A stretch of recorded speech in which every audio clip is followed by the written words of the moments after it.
the CentreSteer podcast, a podcast by, for, and about Land Rover owners. Welcome to the CentreSteer podcast, number 155 for January of 2026. CentreSteer is a monthly podcast for Land Rover enthusiasts, hobbyists, and owners around the world. I'm John Costage. Joining me are fellow owners and enthusiasts. We're all together, Harold, Dixon, and Morgan. Welcome. Good day. Good to be back, and welcome to 2026. Indeed. We had just had on recording day here, we're getting a good sizable amount of snow in southwestern Pennsylvania. We're getting, actually, the entire eastern part of the country is getting actual winter, including states that don't know what that is. That's true. That's Yes. very much true. Yes. States that don't know what it is are unfortunately getting a lot more ice than the rest of the actual winter stuff that we get, and that's just harder for them. Oh, yeah. Stay safe and warm out there. But it is Rover weather. It is definitely Land Rover weather. It's definitely It is. not Winnebago weather. I can recall this time of year, like 30 years ago, driving across the Texas Panhandle in a 34-foot Winnebago and hitting washboard ice. Oh, That was fun. It was an interesting challenge trying to keep the front end of the motorhome in front of the back end of the motorhome. Yeah, I've seen those pictures of tractor trailers Yeah. on an open highway, and then you see the Yeah. trailer moving because the wind's blowing off the road. No, thank you. And doing it in a $70,000 motorhome that my company had rented from one of our customers. Yeah, that was not going to end well for my career if I didn't keep it going the direction it was supposed to. I assume you were successful then. I got it off the highway, and just right at the end of the ramp, there was a almost deserted RV park. Ooh, convenient. Yeah, we limped in there. I pounded on the door until they opened up, and it says, "Oh yeah, no problem. Just go over there by the bathrooms because then you'll have water and it's fine." So we went over there, we plugged in, and then I changed my shorts and we had an evening. And then you hung out till it was safe to travel, I assume. Yeah, it was actually nice. We played cards, had some soup, just wrote it out. I think this weather is just great for encouraging the sales of JLR products. And just think, when we're the 51st state, we're going to give you even more of this stuff.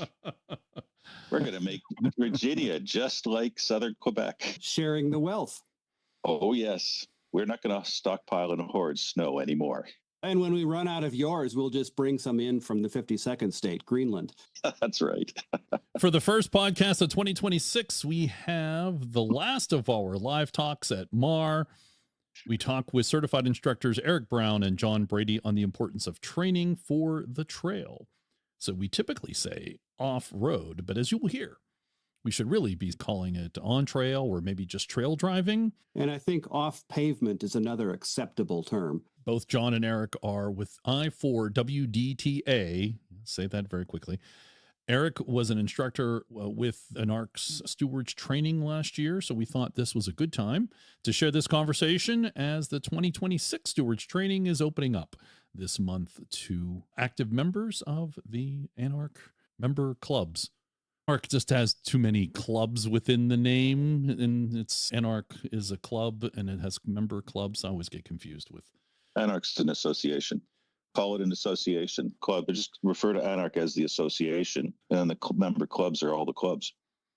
And then there's still members of the member clubs. Then you're a member of a member club. We'll see what That's not confusing at all. No, not at all. And most of those member club members have members, because otherwise it would be difficult to drive a Land Rover. Thanks to our Patreon and Buy Me a Tea subscribers for their continued support. Patreon supporters receive bonus content, including 10 questions, our Land Rover-oriented question and answer lightning round. If you are enjoying the podcast, consider directly supporting the podcast through Patreon. Buy Me a Tea, or even sporting a T-shirt or sticker, and Harold will dispatch that sticker or shirt right from his own garage. Oil stains optional. Put it in the comments. Say would like some oil stains Right. here. Special instructions for what kind of fluid and where you would like it.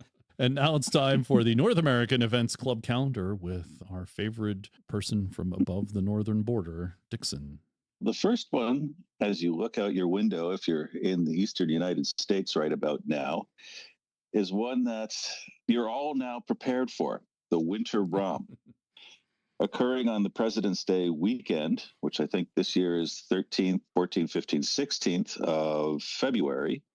The Winter Romp is a unique experience as a Land Rover rally. This is the 30th year of the romp. I believe that the organizers are trying to do something interesting and special for that. The Winter Romp, ironically, despite being in the middle of February, let me emphasize when it is, it has been the second, if not largest rally some years in the United States. It is that big, though not as large as the Mar was last year or the Greek Peak. If you don't mind going out and seeing how well your Rover does in the ice and snow on just a myriad of trails all over the place, the Winter Romp is the place to be. And for the record, that's the main Winter Romp, so you know where it's located. Oh, it's in the center of Maine, yes, near Benton, Maine. Website is winterromp.me if you want to get lots of information and updates and so on for it. Is it too late to secure a room? The rooms at the Waterville Grand are gone, but they have blocks of rooms in other hotels around the town and so on. All that information is available from the Winter Romp website. Of course, you can get to that from ANARC's club site also. Actually, going back a weekend, off pavement recovery, the Cuyahoga Club, Valley Club, is going to be doing a one-day event on Saturday, February 7th about off-pavement recovery. This is probably going to be a very good opportunity for them because they're getting lots of this white stuff too.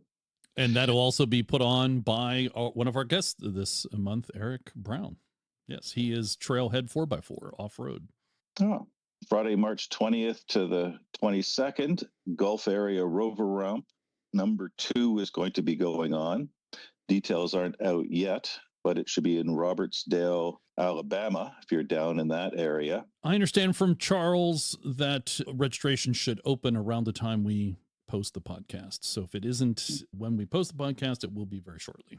The next one is on Saturday, March 21st, Rovers at the Farm, a event being put on by the Connecticut Land Rover Club on private property. It's got a bunch of trails and so on. It's a one-day event for people in the Connecticut, New York, Massachusetts, Rhode Island area. And then there's a big one. And to do this, you need to be a member of one of the ANARC Association's clubs, the ANARC Stewards Training. It's Wednesday, April 15th to Sunday, April 19th. It is an innovative off-road skills training event. It was done last year. It was tremendously successful. So they're doing it again this year.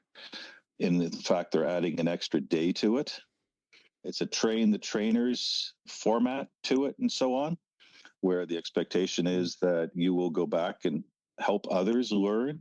Go talk to your club representatives for information on actually joining it, because it's actually the clubs that go and put forward the people at this point in time to do the event.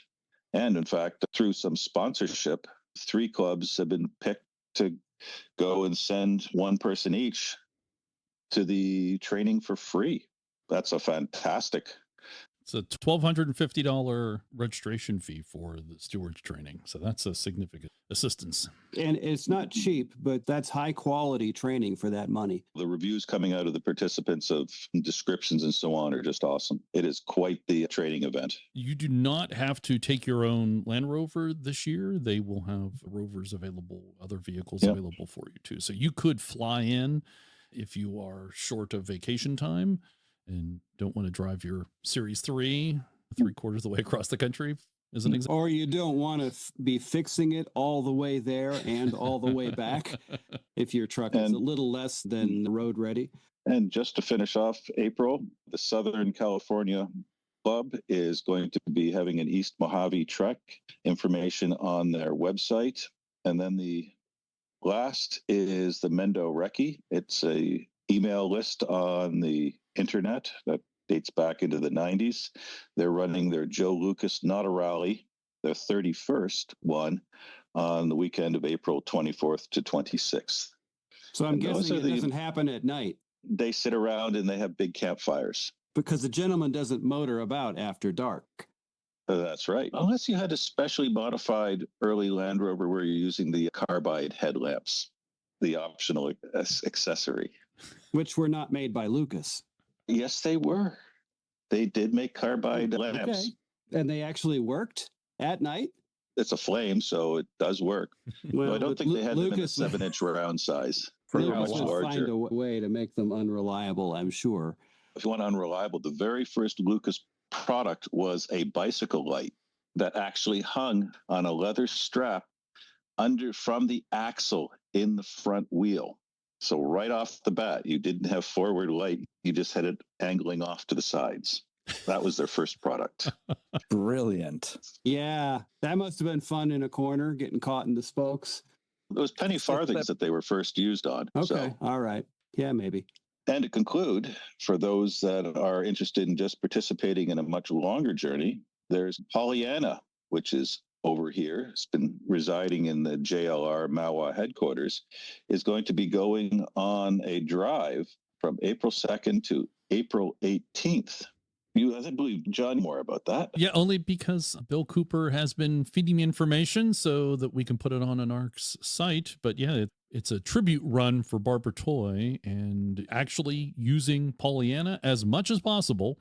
It will be traveling from New Jersey all the way to Scar, which will take place in Texas at Barnwell Mountain, as it always does. And the plan is to drive, recreating the route as best as possible that Barbara Toy took when she was here in the U.S. driving Pollyanna. But this is going to be, I think, a reverse direction. And they're going to drive down the East Coast down to Florida. And then they'll drive west from Florida over to New Orleans, and then generally west and north up to Texas.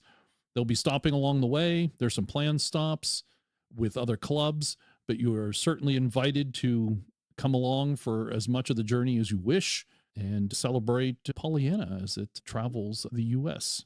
And are men allowed to join this convoy? Yes, absolutely. Absolutely. So it's not a typical Barbara Toy run then? No, not in that case, no. But as Bill was sure to make sure I share with everyone, Pollyanna is an older vehicle. It is a Series 1. It's an 80-inch. As such, it may need to be trailered at times.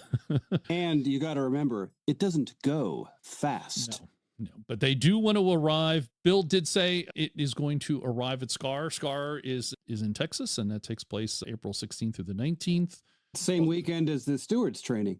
Yes, and it's also where Scar's where they did start all of the Barbara Toy tribute runs that were for women only to drive their Rovers, and that's why I think Pollyanna is going to arrive at Scar in support of the Barbara Toy tribute runs. So yeah, makes sense to me. You're on the way. If you want to check out that list, we'll have a link in the show notes to it.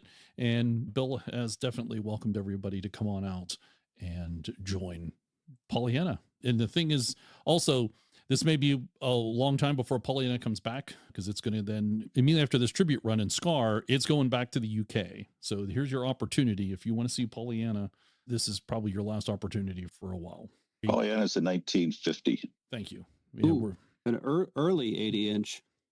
So big shout out to Tom Pickford for allowing Pollyanna to remain in the United States to participate in this run. It's very kind of him to let it stay here. It's a great opportunity for all of us to see Pollyanna actually in the medal. Always nice when people can share their treasures with the community. And it is quite a treasure. It was great to see in person at Mar. And right next to Oxford, too. How's that for a combination? I know. So great. One other bit of news for everyone. ANARC has kicked off planning for Land Rover's 80th in 2028. That's all I know. That's all that's happened is we had a kickoff meeting for planning of 2028. So we are starting to gear up for a milestone event. Where it will take place, don't know. That's still to be decided, but it will be on the order of what we did in Greek Peak with having trail rides and having everybody gather and having vendor displays and another. So it will not be happening at John's house, is what I'm hearing. Correct. So the goal is to get one Freelander there, right? Any? Again, planning has kicked off. Nothing has been decided. Preferably under its own power, which is, I know, a big ask. Yes. Along those lines, I wonder what Barbara Troy would have thought if you had a TARDIS to go back and tell her that in 1956, when Pollyanna was going across the United States, that her vehicle would be redoing more or less the same course 70 years later in 2026. By people who don't know how to drive. I think Bill knows how to drive. Well, yeah. And on that note, it's time for the news. First up, Defender D7X-R narrowly misses sweeping the podium in world's most extreme off-road race. I think you mean first, second, and fourth up. Rivers of champagne must be flowing right now over at Land Rover after all three teams that entered the world's most extreme off-road event stock class this year managed to finish in the first four positions. Not only that, but two of them snatched the first and second places too. Defender's Dakar debut this year relied on the Octa-based D7X-R, an off-roader that, on account of the class it competed in, is not all that different from the stock version. In fact, it uses the same body architecture, transmission, driveline, and engine that are fitted in the SUVs that everyone can buy and drive in the real world. Defender entered three teams this year's Dakar, comprising the pairs Stefan Peter Hensel, Mika Mitaj, Rokas Bakusha, Oreo Vidal, and Sarah Price, and Sean Berriman. All three had to survive incredibly difficult driving conditions over 2 weeks and 3,100 miles, 5,000 kilometers, and all three managed to complete the course at the top of the pack. The winners of the stock class in the 2026 Dakar Rally are Rokas Bakusha and Oreo Vidal. I hope I'm saying that when it's Oriol. Oriol Vidal, with an overall time of 58 hours, 9 minutes, and 54 seconds. While Team Price Sean Berriman managed to secure second place. The third team, Stefan Peter Hensel and Mika Mitaj, finished fourth, right behind a crew driving a Land Cruiser Toyota. So at least the first four positions had vehicles starting with the word land. Oh, yes. There we go. Yes. That's right. There's a good little headline for you. From the Land Rover press release, the trio of Defender Rally crews achieved a 1-2-3 result across 10 of the 13 stages, demonstrating dedication, precision, and unwavering spirit. And over the 14 days of grueling competition, the three Defender Dakars racked up a combined total of 24,000 kilometers, nearly 15,000 miles, transversing the Saudi Arabian desert. That is so impressive to not only land three of your vehicles in the top four, taking first and second, but to be the top three in 10 out of the 13 stages first year out. And they further discuss a little bit about the Defenders in use. The D7X-R is closely related to the production Defender Octa, the life of each Defender Dakar D7X-R, tough to say, began on the same body shell assembly line at Defender state-of-the-art facility in Nitroslovakia as every production consumer Defender vehicle. The Dakar version carries the same robust D7X body architecture, transmission, and driveline as the Octa, the most capable production Defender ever made. It is also powered by Octa's 4.4-liter twin-turbo V8. The Defender Dakar D7X-R is then modified for W2RC competition with wider track, increased ride height, new suspension, and enhanced cooling. It's interesting they went from airbags back to coils. I think in competition, it might be more reliable that way. Oh, probably. Yeah. So congratulations to Land Rover for that. I think coming out of your very first Dakar in the top four positions is an outstanding result.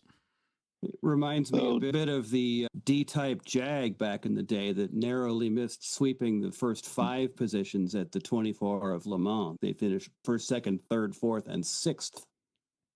Wow. Though no news on whether or not the Dakar Octa will be made available to the public. The price at this point in time, I've read in various places, would be around £300,000 for one. Yeah, my guess is there will be something that will be stylized after it. That the Octa? It's pretty much very similar, right? Yeah, but like we know very well with the Camel Trophy, getting it in the same color as the event I see what you're is saying. a good They'll do a point. special edition of the Octa with the Dakar wrap on it. And charge twice as much. And also a congratulations to Defender, because not only did they take Dakar, but they also took the Dakar Prologue stage. Let me read you from Top Gear about that. Since its inaugural event in 1978, the Dakar has worked hard to earn its reputation as the most grueling fixture on the rally raid calendar. Originally running from Paris to Dakar in Senegal, the off-road enduro now calls Saudi Arabia home. For this year's 48th edition, the hardcore competitors must conquer near vertical sand dunes, tire-slashing rock crawls, thick mud, higher speed gravel stages, and canyons across 13 stages, plus one welcome rest day. Those who make it to the finish on 17th of January, will have racked up nearly 8,000 kilometers. The prologue on the day one is a bit like an amuse-bouche for what's to come, a short 23-kilometer timed loop just north of the Yanub Bivouac, this year's starting base camp in the northwest of the country on the coast of the turquoise Red Sea. Rather than having a say in the final leaderboard, the result for the prologue determined the starting order for the opening stage. Think of it as a pseudo-qualifying heat, whereby the fastest crews get the chance to pick their preferred starting position. Ideally, that's somewhere in the middle of the pack. Acing the prologue's gravel tracks that pick their way through a series of small hills, Sarah Price set the pace in the all-new stock division alongside co-driver Sean Berriman, with her CV including an event in the Electric Extreme E off-road series, in addition to being the first female in history to drive the Baja 1000 solo. Price finished the timed section of the prologue in 12 minutes, 3.7 seconds, and started her campaign to become the first American woman to win the event. Quote, obviously, I'm super happy with the result, she said. I do not expect to do that. I think this is a great way to start off, but it's only the beginning. You can lose a lot in the prologue, but you can't win it in the prologue. This is the first step to having a good start position, hopefully to have a good day tomorrow, unquote. Just 4 seconds behind was Mr. Dakar, 14-time event champion Stefan Peter Hensel, and his navigator, the most successful competitor in Dakar history, said, quote, it was a great feeling to be back, first of all, to feel the atmosphere of the Dakar a little bit like family. So it's really nice to be here. It started again. Today was the small prologue, but finally we entered the race because this Defender project started 1 year ago. Time to build the car, develop the car, and now here we are at the first stage. So it's a really good feeling, unquote. Completing the 1-2-3 Defender was hotshot Rokas Bakusha, likening the prologue to a warm-up for your muscles. The 26-year-old Lithuanian finished hot on the heels of Peter Hensel as he and co-driver Oriol Vidal stopped the clock at 12 minutes, 8.2 seconds, a mighty 53.5 seconds clear of the Land Cruiser, which was in fourth. Congratulations to Land Rover, not only taking Dakar, but taking Dakar's prologue. There you go. But yeah, interesting point about how you can't win the Dakar in the prologue, but you could certainly lose it if you mess the truck up. Same thing in racing. You don't win in the first corner, but you can easily lose there. And it's also interesting getting to hear how the goal is with the prologue is to choose your starting position in the middle of the pack. But normally in track racing, you want to have a start in the beginning of the pack. But for this, because it's all varying surfaces, you don't want to be the first one out on the sand. No, you want somebody else to cut the trail. Yeah, but you also don't want to be last in dealing with ruts. Yeah, you want to get through it before everybody else completely tears it up. So it's really too bad they didn't get Mike Bishop to be Peter Hensel's co-driver, because then you'd have Mr. Dakar and Mr. Land Rover. Yes. Oh, there's a mustache. Look at that. Yeah. Look at that. That's a curved mustache. There you go. Good job. That's a serious mustache. It's a winning mustache for sure. Interesting how in the prologue, Land Rover was 1-2-3, but in the final event, they were 1-2-4. One of the things that's really great with the quotes from the press release is that they actually had a goal for on the final stage for them all to reach the final stage at essentially the same time or as closely as possible, which is impressive. Now, obviously, they couldn't have done that if they weren't fairly close throughout the rest of the stages. But that's an impressive goal for a 3-vehicle team to try to get everybody over the finish line around the same. Were they trying to do that Ford versus Ferrari 1-2 finish thing? Probably. Next up is JLR issued a big blow months after massive cyber attacks. So this is having to do with sales. JLR sales have plunged after a cyber attack crippled the UK car brand. Wholesale figures plunged by more than 43% in the final 3 months of 2025. JLR, which has factories in Birmingham and Coventry, produced just 59,200 vehicles during the quarter ending in December, representing approximately 45,000 fewer units than the same period the previous year, when output was over 104,000. Retail sales also took a significant hit, falling by a quarter to 79,600 vehicles. Quote, production returned to normal levels only by mid-November, post the cyber incident, unquote, stated JLR. I really felt the headline should have said that it had that blow by the cyber attack, not just after. Yeah, it just makes it sound like it's something unrelated and the hits just keep on coming. So the chairman of Tata addressed the cyber incident in his annual open letter. Quote, JLR cybersecurity attack emphasized that while growth is a focus, resilience has to be a long-term theme, whatever it is from a value chain point of view or from a technological angle, unquote. The chairman acknowledged that modern technology brings substantial advantages, but simultaneously creates significant vulnerabilities for large corporations. Quote, with heightened vulnerabilities, the question is not simply whether shocks will happen, it is also about how well we recover from the shocks, unquote, he said, which is well said as a information security professional. Especially after failing pretty miserably there. They did. Indeed, and by your own consulting company. Doing it in-house and blowing chunks.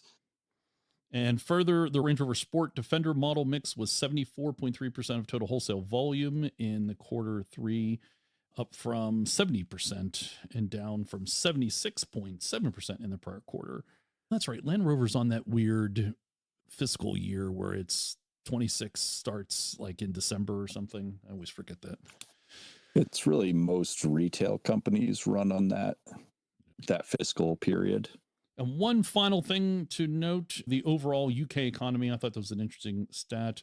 The UK economy grew by a faster than expected 0.3 in November after car production rebounded and the service sector got a boost. Growth was driven by an increase in industrial output, helped by the return to production of various facilities following the cyber attack. Just shows you how significant JLR's production in the UK is to the overall economy.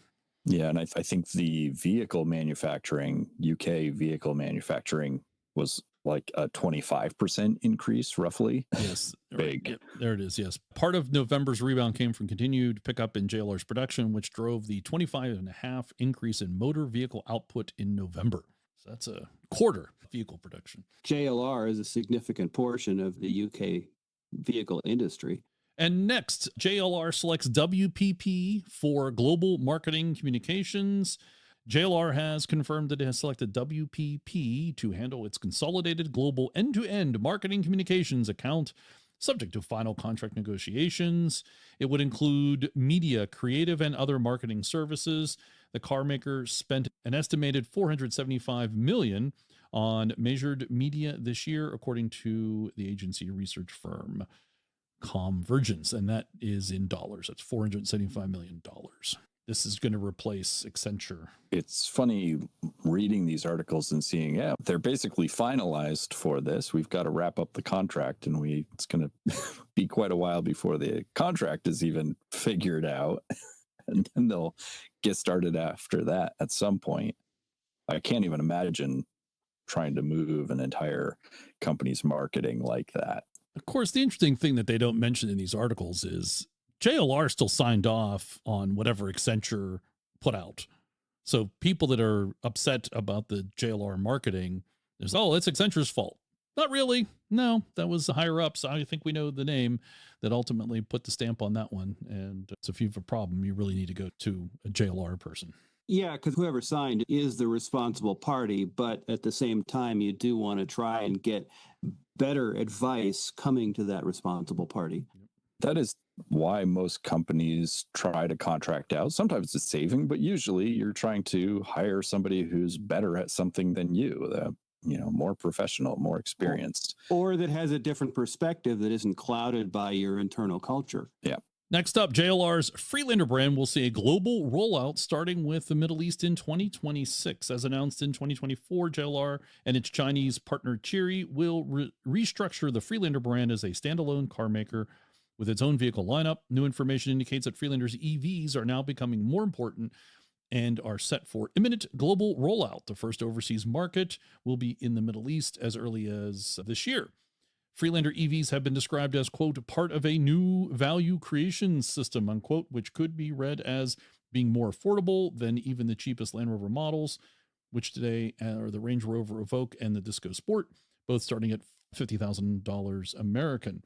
Setting up Freelander as a distinct brand aligns with JLR's strategy, which also launches the Range Rover, Defender, and Discovery as separate brands.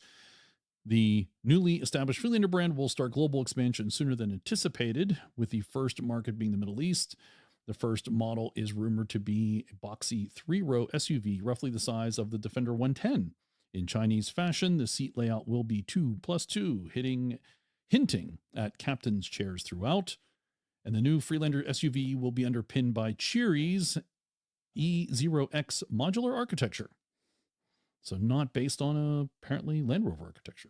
Yeah, this is them definitely like letting Chery use the brand and build it up. Yeah, it's really a license thing. Yeah. I'm surprised though that the first Freelander is going to be 110 sized. That's the one that got me. Yes. It does seem a little much. It doesn't it? Especially if you're going to bring in the cost to be cheaper than. So imagine how much cheaper it could be if they built a little one. So who's going to be first in getting one of these, John? You or your Freelander competitor out in California, Mr. Barris? Oh, it's not available in the United States, sir. I know. The anticipation between the two of you is going to be fun to watch. It's palatable, sir. Palatable. Virtually palatable. We've got 25, maybe 26 years to get our popcorn popped. And I'll be like 85. Close to 85, yeah. So, yeah, you'll be ready for an old man joy. Be ready for old man joy. Yes. Well done, sir. You win points on that one. That's a good callback. Next is a new Land Rover Defender in government roles, and this is from jointforces.com. It's a UK publication. While the new Defender has possibly, understandably, not yet made major inroads on the conventional military scene in the same way as the previous Land Rovers have done, between 1948 and 2016, the more upmarket young Pretender, as they call it, has been quietly growing in popularity in some blue light and diplomatic service roles. A Land Rover, who has always played their cards close to the chest, had presented the new Defender 110 to the UK MOD, but it was not until last week that the company came out of the shadows to display a vehicle at a relatively low-key military conference run the week after the UK MOD finally held its Market Interest Day at Warminster for its light mobility vehicle project. Wow, what a long run-on sentence. Okay, continuing on here. However, last November, at Paris on a joint Trasco, Bremen, and JLR display stand, both a liveried in-service Italian State Police Defender 110 and a company demonstrator with split police and military police color schemes and markings were presented alongside one of German company's discreetly armored AKIP conversions. The new Defender 110 has been officially JLR approved and available with Trasco AKIP, which stands for anti-kidnapping, discrete enhanced ballistic and blast protection since October of 2022. And is our understanding, this is jointforces.com, that in addition to some of these vehicles having been privately procured for VIP use, there is at least one batch in government service for the protection of diplomats and embassy personnel in various locations around the globe. And finally, according to the author here, I remain to be convinced that the new Defender will be suitable for UK Green Fleet military service, not least because of the electricery, a term coined many years ago by Land Rover sage Frank Elson. associated with modern Land Rovers, but the same can be said about many current generation 4x4 utility vehicles. However, if the JLR team had been quietly developing a pickup variant with electrics geared more towards operations in remote areas over hostile terrains, it could be a different story. Yeah, some of the AKIP modifications looked actually quite interesting, and one of the goals with it was to be as indistinguishable as possible from the stock production vehicle, not stock, but production model. Because obviously, if you have a VIP in an armored vehicle, you don't want people to necessarily say, hey, look, that's obviously an armored vehicle. That's got to be the one with the VIP. There's got to be something value inside of it, definitely. Look at that one with the green steelies. That I like. So again, if you want to be under the radar as an anti-kidnapping thing, you want to have those panels mismatched and have a couple of faux rust holes in it.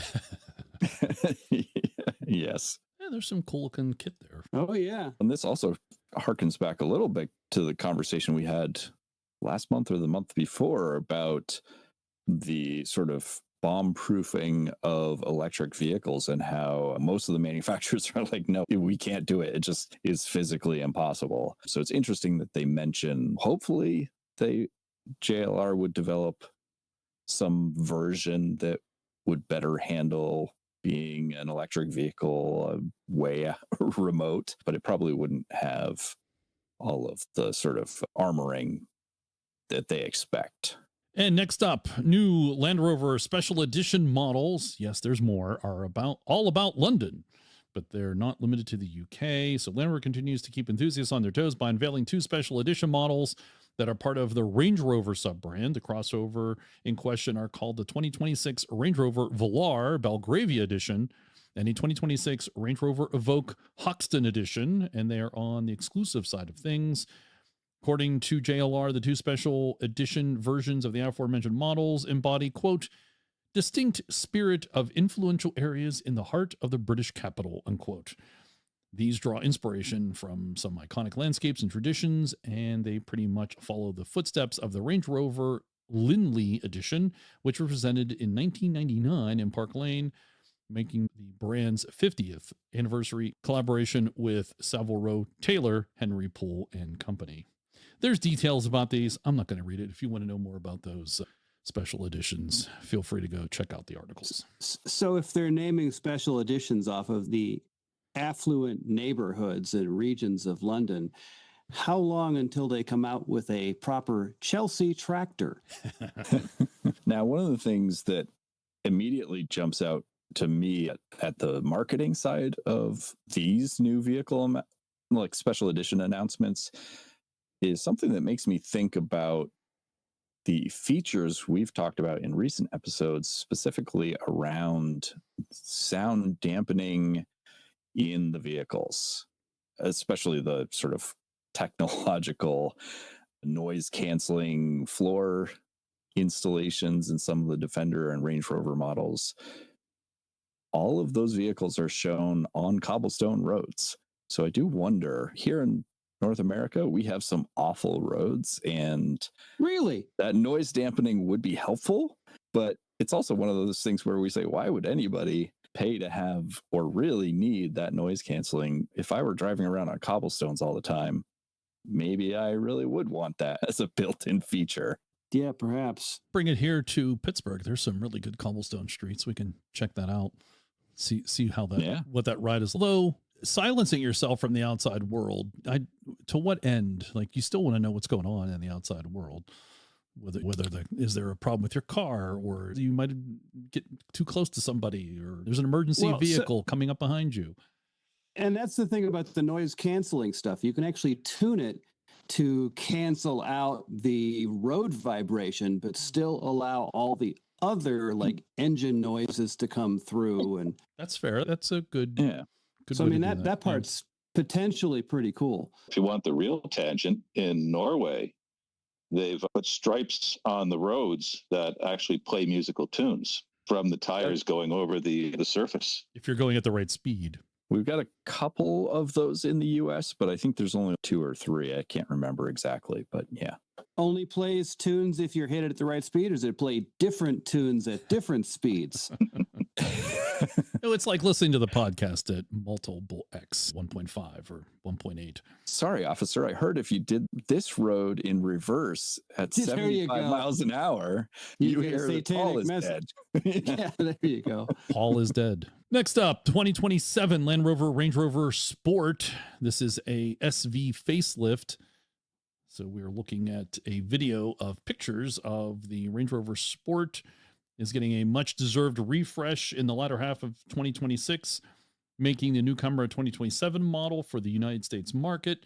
Alleged to be called SVR instead of SV, the BMW-powered Thriller has been spotted testing alongside its pre-facelift sibling at the Nürburgring. Up front, we can see that JLR has opted for a slightly different setup for the front bumper, lower intake. A more pronounced lip spoiler is featured as well, alongside Michelin high-performance rubber, lightweight alloy wheels, yellow calipers that squeeze on carbon brake rotors. We have a new Range Rover Sport coming. SVR, because that's better than SV. So I guess when SVR gets old, then they'll have SVR-S. Did I read that right when I was going by that it's going to be 48 volt? They are using 48 volt for the supercharger, aren't they? Yeah. Okay. I believe that at this point, the mild hybrid version, or maybe even the PHEV, often use a 48 volt turbocharger. Okay. Yeah, I think they're not, it's not using a true 48 volt like PHEV, as he was saying. Yeah. I think that the PHEV systems for propulsion, you want more than 48 volts actually to get more efficiency out of it. But on the mild stuff, 48 is plenty. And it's a nice way, it's a cool innovation that people have come up with to use electric turbochargers because you can get more response out of it. Which would make them electric superchargers, but yeah. Yes, but I think that they are also still a traditional turbocharger. So I think it essentially allows them to either add boost or add early, like advance the boost. You don't have to wait for it to spool up from the exhaust. But once it's up to speed, it's still exhaust powered. Interesting. I guess that would allow them, to spool it up and you get quicker response, because that's the big gripe with turbo is you wait that second. It's like stretching a rubber band before you all of a sudden get your boost. According to the article here, capable of 553 pound-feet, the S68 used in these JLR models isn't purely internal combustion. A 48-volt system also needs to be highlighted, a system that contributes up to 12 horsepower and 148 pound-feet to minimize turbo lag at lower engine speeds. Yep. And you do get an extra 2 horsepower from the camo, but unfortunately that's not sold on the production model. Well, I wonder if I could get a roll of that printed. I think it'd be fun to wrap like a vintage Defender in development camo. Yeah. Why not? That could be done. It could be cheaper than a paint job nowadays. Yeah. True. Next, the 2026 Land Rover Defender 130 V8 is everything you want until you drive it. This is a review, give you some highlights from this. The pros, great styling, roomy interior, genuine off-road strength. Cons, expensive, underperforms with stock tires, drives large. Here are some highlights that I pulled out from this review. Of course, if you are thinking about buying one, you might want to go check out this Car Scoops article. It's worth noting that the cabin and experience are far from perfect. The seats don't feel especially nice, and considering that the base price of this car is north of $120,000, that's just unacceptable. The infotainment system, while smooth, intuitive, and easy to use, also frustrates me a tad. That's from the author. On top of that, the infotainment system latches onto your mobile device harder than regret at 2 a.m. Hours after you've locked the car and walked away from it, the Pivi branded system can remain on and connected to your phone. Hours. No. It sounds like somebody hasn't done anything bad enough to feel super regretful at 2 a.m. And then the supercharged engine makes a very solid 493 horsepower, 450 pound-feet of torque. It also sends power to all 4 wheels, though it favors the rears in most situations. Via an 8-speed automatic gearbox. From behind the wheel, it doesn't actually feel like some big bruising American muscle SUV, though. That likely comes down to the power to weight ratio. The Defender 110, with its smaller but still quite mighty 6-cylinder, makes 154 horsepower per ton. This V8 version weighs some 140 pounds more. So while it makes 168 horsepower per ton, that extra weight really shows up in the way it moves, both longitudinally, acceleration and braking, and laterally, body roll and cornering.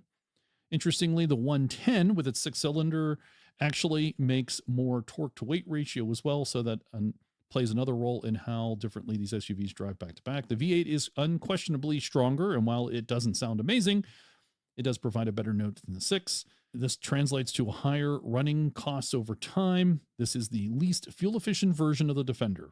We achieved just 15.4 miles per gallon in our week with it. The EPA rates it at 14 in the city, 19 on the highway. Something to keep in mind is that the vehicle of this size and weight will go through brakes and tires faster than lighter SUVs. It also costs more to insure, and we aren't even getting into depreciation conversion. Just wait till they test the Octa. That's definitely if you have to ask. So there's more, Yeah. but you can go check that out in the article if you're looking to buy one. The fascinating thing to me about most of those negatives that we read, that John read, were those were the biggest gripes really from this article. So overall, it was pretty positive. And I will say, just like thinking about the seats, yeah, maybe they should be more comfortable, but the Defender seats are intended to be more durable and utilitarian than, say, Range Rover seats. And a certain amount of discomfort is just part of the Defender experience. It's tradition. It's legacy. Yeah. You're paying $120,000. Come on, you should be having good seats.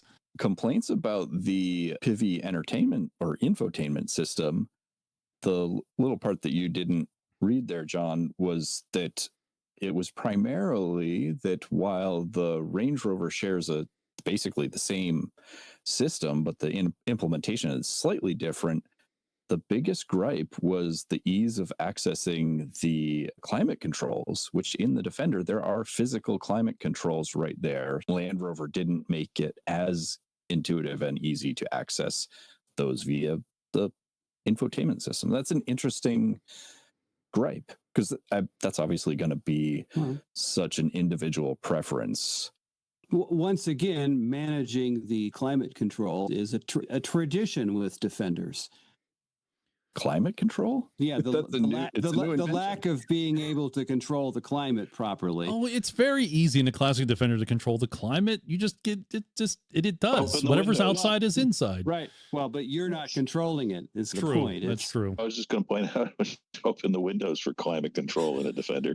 Or close them. You don't. Yeah, you don't have to open them. You get plenty of fresh air with everything shut. It's true. It's the same as a series vehicle. It's automatic and it's speed referenced. As we'll get in a moment to comparing it to the modern Range Rover, the Pivi Pro system, that is, it was interesting that the reviewer of the Defender didn't particularly like Pivi Pro and its implementation, and it had knobs, but the Range Rover, that reviewer, the Range Rover doesn't have knobs, and he thought that the Pivi Pro system was superior, to your point about its implementation. So there's something going on there. Maybe it's the reviewer, maybe it's the way that the Pivi Pro system was made for tapping and going into the menu versus it's probably not tuned for knobs, maybe. And it may just have something to do with the reviewer, because kids these days don't know how to operate knobs. Next up is the 2025 Range Rover review, my honest take after real family use. And this is from Autoblog. Again, there's a bunch of things to read. But I'm only going to pull out some highlights. Design and presence. The L460's reductionist design philosophy is still its strongest trait. Clean surfaces, flush glazing, a single shoulder line running nose to tail. Its confident form that doesn't need jewelry to be interesting. The platform embodies JLR's reductive design philosophy better than anything else in the British car maker produces. The flush glazing, clean surfaces, disappearing taillights, the unbroken shoulder line, etc., etc. Compared to the Range Rover Sport, and the differences is immediate, where the Sport looks like purposeful, lower, tighter, and more athletic. The full Range Rover takes the opposite approach, communicating comfort and confidence.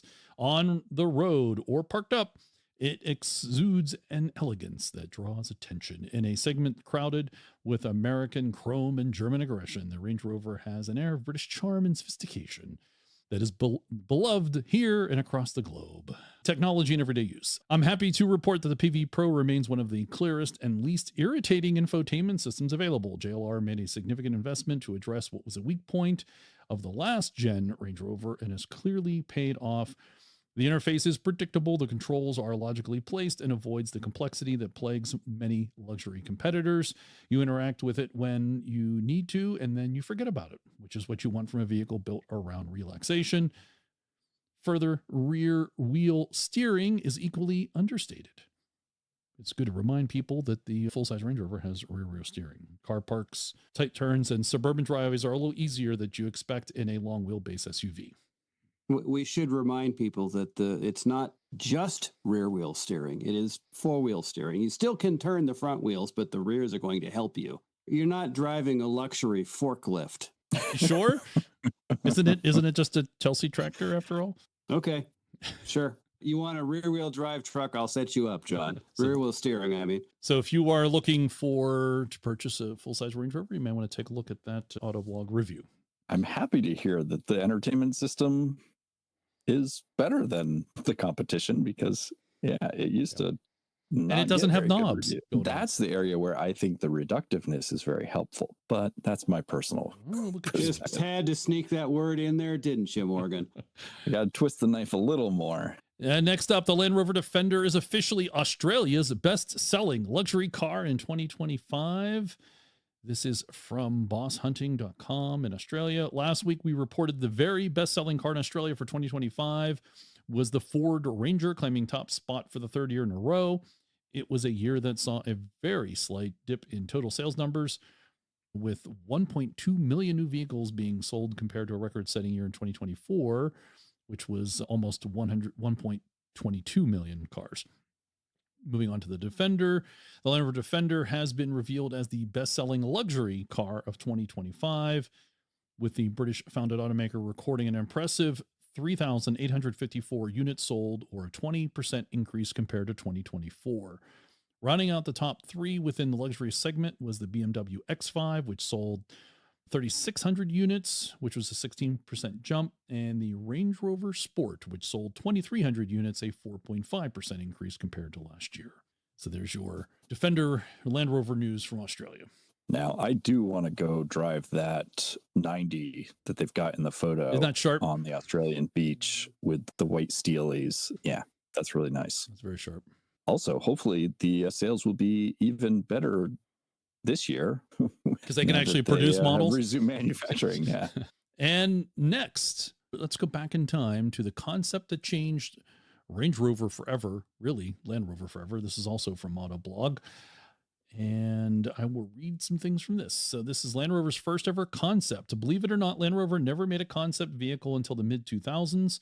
It's a bit of a surprise given that showing concepts was practically the norm by then. Back then, Land Rover would show a pre-production model at most and maybe show a few design sketches here and there. That all changed in January of 2004 when the company revealed a Ranger Stormer concept. It was shown during the year's North American International Auto Show. It was Land Rover's way of flexing its design department as well as showing the direction the brand was headed at the time. And then there's more, but I'll skip down to concept to reality. The Range Stormer was a working concept, but you might be surprised by its underpinnings. It was actually built on a shortened P38A chassis and had the classic Rover V8 under the hood. Of course, the real deal would share the same platform as the L319 Disco 3, also known as the LR3 here in North America. There's a misconception that the eventual Range Rover Sport was an afterthought that utilized the LR3's chassis. The reality is the L319 and the L320 were developed around the same time. The Disco 3 came out first, followed by the Range Rover Sport in 2005. The Range Stormer would also serve as the launch pad for terrain response, with Discovery and Range Rover Sport being the first productions to get it. There's some back in time to the Range Stormer concept. I remember when that came out. Yeah, so it would determine the future direction of the company. And thankfully, the one thing that didn't move forward was the stupid Lambo doors. Yeah. I believe this was Jerry's making, was it not? This is when Jerry had rejoined Land Rover, correct? That's about that time. I think so, yeah. Next from Top Gear, this was a cool article. It's entitled, Here are 15 Unusual Ways to Use a Land Rover Defender. And these are all modern Defenders, new Defenders. I'm not going to go through all of them. If you want to check them all out, feel free. Some of these read like press releases, but I'm just going to hit a couple. First is the Cape to Cairo COVID style. In October of 2021, legendary Overlander with his legendary beard, Kingsley Holgate and his team set off in a convoy of Defenders on a gutsy 4,100-mile expedition through Africa on a humanitarian mission at a time when few dared to attempt it. So that's the first one, which was cool. And yes, I have tried to get him on the podcast. Obviously not successful yet. So if anybody has a contact with him, feel free to help us out.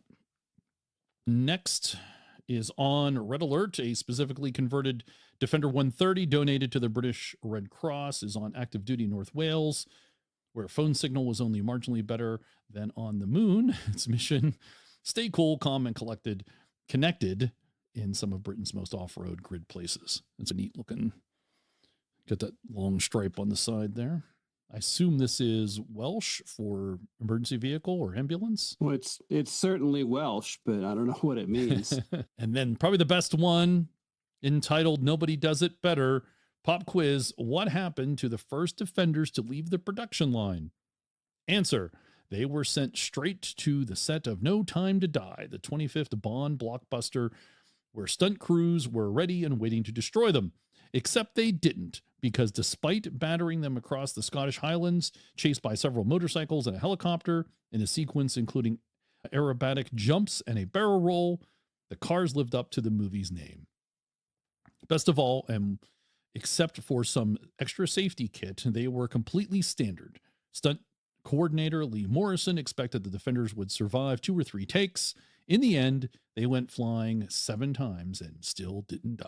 And they were quite impressive flights. Hells yeah. That was damn impressive. And those were immediately sent. Like they were the first ones off the line. No time to test them. They were just like shipped out.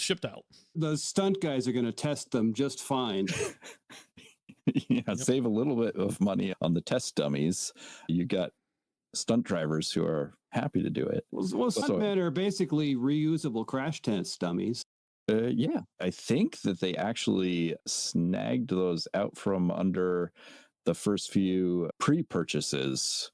Oh, by actual customers? Yeah, I'm pretty sure that they did, because I think at the time they were like, sorry, we can't get you to them till later. But if I were one of the first owners and I was like, I had to wait a little longer, they took mine to put it in the Bond movie. I would have been okay with that if they would have sent me the truck after they used it, because I think it becomes more valuable at that point. Yeah, agreed. Next, Born to be Wild. In 2019, a prototype of the new Defender was dispatched to Kenya's Borana Conservancy to support Tusk's Year of the Lion campaign, complete with specially designed camouflage to help it blend into the bush. I remember that. Those were cool. So it's the Year of the Lion, but they're taking a picture in front of a bunch of elephants. Yeah, why did they not put Elsa on the top of it for the picture? Because that would have been born free. Yeah. You get another lion to look like Elsa, and it'd be fine. Yeah. And finally, field work when the Glastonbury mud up to your ankles and the headliners on in 20 minutes. Who do you call? Enter Defender. In summer of 2025, it returned as the official vehicle partner of Glastonbury Festival for the 3rd year running. A fleet of 35 electrified Defenders shuttled artists, VIPs, and crew across the 900-acre Somerset site, making the trip from the park to the pyramid stage faster than any welly-wearing punter could dream of. 2 of those Defenders even carried defibrillators, supporting the festival's first responder team in the moments where seconds matter. And the Glastonbury connection runs deep. Land Rovers have been part of the festival since 1970, and founder Michael Evis is still often seen bimbling around the site in one of his trusted old Defenders. So they were electrified. That's an interesting little note. Yeah, I wonder if they were doing some testing with those 35. It was probably a good opportunity to do that. It's also the UK's version, not in the UK's version, but it's very similar crowd to what they're shooting for with the like 4x4 by far events and the Defender events now, where they're trying to get those younger crowd that has more money, is very interested in music and the lifestyle people. Yeah. And next up, it's called Is That Really That Bad? Land Rover LR4 Ultimate Buyer's Guide. So this is from the Fast Lane. It's a 16-minute, 8-second video on the LR4, especially or Disco 4, but it's basically focused on North American market. I think it's a great buyer's guide. If you're in the market for an LR4, you should definitely check this out from the Fast Lane. It came out a couple weeks ago here in January. I think it's nicely balanced in what to look for, maybe what to pay, and what to consider. I must admit, I didn't actually catch this one before the recording, but the historical videos I've seen from the Fastlane cars tend to be pretty reasonable and accurate in terms of the technical issues, as well as like cost issues, maintenance, general stuff. They seem to like Land Rovers and actually drive them. Yeah, they do. Among everything else, so that they have pretty realistic expectations and reviews in general. And so they might actually know what they're talking about. And they are also the ones, I believe, who had the 3 or 4 new Defenders. Yes, they've seen what the growing pains are with the newer models. Yeah, we're a little further past those, but still. Definitely, if you're in the market, this is a good one to check out. All right, now we move into older Land Rovers, or even older Land Rovers than, say, an LR4. Which isn't old. First up, Norway says this beautifully restored Land Rover Series 3 is illegal. This is filmmaker Kasper Holgen, lives and works out of his 1974 Series 3, and he restored it, and he documented the entire build. Norwegian authorities halted registration, saying the vehicle is no longer the same due to the frame swap. Despite full documentation, bureaucracy has parked the truck and disrupted Hoagland's work. At least they didn't confiscate it and crush it. No, apparently there's some dispute happening, and I think he's trying to get that reversed. They're going to... He didn't follow the appropriate steps that Norway goes and makes you jump through to go and do a chassis swap. He says that the chassis is an unmodified replica of the original. But you have to bring it to the state. They have to go look at it. They have to do a bunch of things before you actually go and use it. It's like getting a permit before you build your house. Yeah. Hopefully he succeeds and does that. I have invited him onto the podcast several times, but it hasn't happened. I think he needs the Norwegian equivalent of the Defender of Defenders. That's right. We should get Will on the scene. Next, go camping, not glamping, with this ultra rare Series 2 Land Rover pop-up camper. For what's likely the first time ever, a Series 2 camper conversion by Cyril Carawagon made its way to the U.S. soil. Now that's one heck of an English name for a vintage caravan conversion company based out of Middlesex, England. Cyril Carawagon used an eclectic mix of native English hardwoods and metal in its camper conversions. The interior panels, cabinets, and mechanism for the clever pop-up roof were designed and built in-house by a team of skilled craftspeople, the likes of which are hard to come by anymore. So the official eBay listing states the Series 2 was bought new for the express purpose of becoming a camper conversion back in December of 1964. All the purchasing paperwork and a comprehensive service history from both of the last 2 owners are still present, and it helps tell a remarkable story. Before it was imported to the U.S., under the hood, there's still the same anemic but durable 2.25-liter gas engine as it's left the Rover factory, and the same 4-speed manual gearbox. Without a torque converter or any modern off-road equipment of any sort, this is the kind of hairy-chested alpha male car only folks who've just beat the Axis powers could find adequate. I thought that was a nice line. Inside, some shiny, modern reed leatherette upholstery replaces the stock cloth seats. All the cabinets are still there with plenty of space to put a camping stove or a chest of tools. It's rough inside, but not something some DIY guru can fix. For $49,850 out the door, or best offer, it's a task for a mechanic with lots of surplus income. And it did sell for that amount, by the way. It's actually not a bad price for it. It's not, quote, ultra rare, but they are out there. But that's not a bad price for it. Yeah. I would have expected more for the thing, if it's assuming that it's all complete. But Depends on what you're meaning by ultra rare. There are a bunch of these over in North America. Yeah, it looks to be in really good shape based on at least on the photos that are here. Yep. So it went for almost $50,000. Next up, and finally for the month, is speaking of older Land Rovers. You can bid on the last 2016 Land Rover Defender 90 Heritage Edition. And this is the last Defender, classic Defender that came off the line. It's already sold. You can't bid on it anymore. But let's read from the article here. Listed by the auction platform with only 4,597 miles, which is almost 7,400 kilometers on the clock, and one owner from new. The 2016 model is currently sitting at a high bid of £45,000. When it was new, the Defender Heritage Edition used to retail for £27,800. That advertised price now converts to £39,000. Collecting Cars further lists a buyer's premium, and the said premium capped at £6,000. Celebrating the first pre-production Series 1 from 1947, HUE 166 Inspired Heritage Edition is a rare breed. A grand total of 2,654 units were produced for the entire world, of which 400 ended up in the United Kingdom.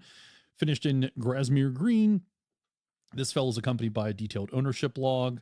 The original factory build sheet of this highly desirable 4x4 vehicle is also included, along with a limited edition UE166 Heritage book, as well as documentation on the final 20 examples produced at the Solihull plant in the United Kingdom.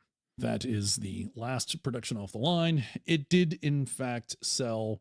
I'm not sure what the price is because the Collecting Cars did not list that, so it must be hidden, and there was a buyer's premium, so apparently it sold. Only had 4,600 miles on the Odo. So it's not even broken in yet. Indeed, it's not. Right. As a 113,996, according to the classic valuers, is what it sold for. One more time? 113,996. $113,000 or pounds? Originally, it said 80. I think it was 86,000 pounds, and then this article is saying $114,000, and it's got the same number plate. That's significant. A lot less than I thought it would be. But it'd be like 200,000 Canadian dollars, right? Yes. If it was purchased by someone in the U.S., it would have to keep it out of the country, right? Yep. Till it's 25 years old. Out of Canada too, till it's 15. Unless you bring it on. Yeah. You can bring it in for a short period of time on a 6-month visa. Yeah. Did any of you purchase it perchance? No. Sadly, a little. If you did, you have to tell us. This is here on the record. I'm more likely to buy an Octa than I am to buy that. Oh, that's interesting. Mr. 80 inch, you would rather buy an Octa than a classic. I guess Defender. If he's going to go coil sprung, he's going to go all the way. Yeah. I'm going to skip coil sprung and go to airbags. Go to air.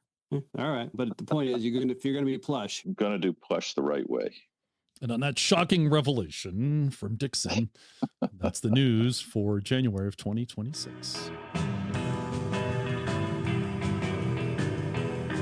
And now live from MAR 2025 podcast is at MAR. It's very exciting. And sitting in front of me is Eric Brown of the Trailhead 4x4 and John Brady with I4WD. And I'm glad it's on the sticker so I can easily read it. Remember, you're a certified instructor. Welcome, gentlemen, both of you. Thanks for coming on the podcast. Thanks for having us. Yeah, glad to be here.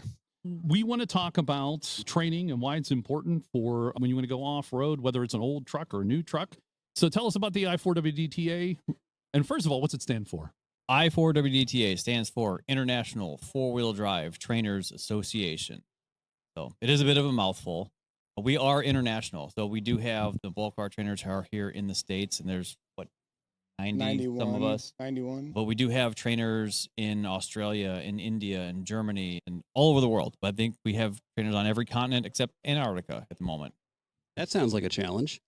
It definitely could be. How many trainers are there? I believe right now we have 91 trainers. And you're the newest one, John? Yes, I just received my certification back in September with the 91 trainers. The association's been around for 20 years. And so in those 20 years, they've been able to have 91 of us pass the rugged certification to get it. So tell us about the certification. What does it take to become a certified I4WDTA trainer? I'll talk about my experience there being a recent graduate. When I first found out about the I4WDTA with some coworkers that I had, it was something that I wanted to achieved to get because they were they were very good at their skill set that they had. And so my journey was about 5 years of being in the industry as an off-road trainer before I went to attempt to go get my certification. So I was learning from other I4W trainers before I even went down there. The testing process itself, because every year we hold a test for certification, it's called the TFC, and it is a 5-day testing that you're being evaluated by all your other trainers and peers that are there. The year that I went, we had 12 candidates, and then we had 38, I believe. 38, that somewhere in there. We are usually very top heavy with every TFC. So 38 other people evaluating your every move. It's from almost the a time you show hazing, up. isn't it? It is absolutely not hazing. That is the misconception, that you're going to go there and they're going to haze you. You are being evaluated by the best of the best because there's such a high criteria to become a certified trainer. I know we had talked briefly before the podcast about this, but why that's important, why that standard is being upheld. So when two trainers that don't work together get thrown in an environment like here at MAR, we just already know that we can trust each other because we've gone through the certification and we don't need to go, hey, do you know this? We just roll right into it. It's the same curriculum for each trainer, basically, in the program. The TFC is largely structured to be similar from year to year, but as equipment and techniques evolve, we do evolve with that. Yes, the TFC will change over the years. So if you were to take a snapshot of a TFC that happened 15 years ago versus 2025 TFC, they will look very different because we do evolve with the industry. So then do you have continuing education for the existing trainers to keep up with these evolutions? Yes, every TFC, the trainers converge on Tularosa, New Mexico. And yes, a lot of we exchange a lot of information between each other, like as we progress, because automotive technology progresses, recovery equipment progresses, new equipment's always coming out, some of it good, some of it bad. And yes, we kick that around between ourselves all the time as to what best practices we want to promote and what we want to teach and what we want to pass on. And I'll add on to that too, that when you become a certified instructor in the I4W, you're really getting an acceptance into another group of professionals in the industry. This being my first year as an I4W trainer, my connections with other guys that are professionals in this industry, they're a phone call away. So if I'm training with a new vehicle, like a Grenadier, that's pretty new on the vehicle, and I might be like, hey, Eric, have you ever trained with one? I have this access to contact people that I know are professionals, or the new Toyotas. Industry reaches out to I4W trainers because we hold that standard and relies on our expertise in the off-road world to help train and promote their vehicles. Let's go back to the training itself.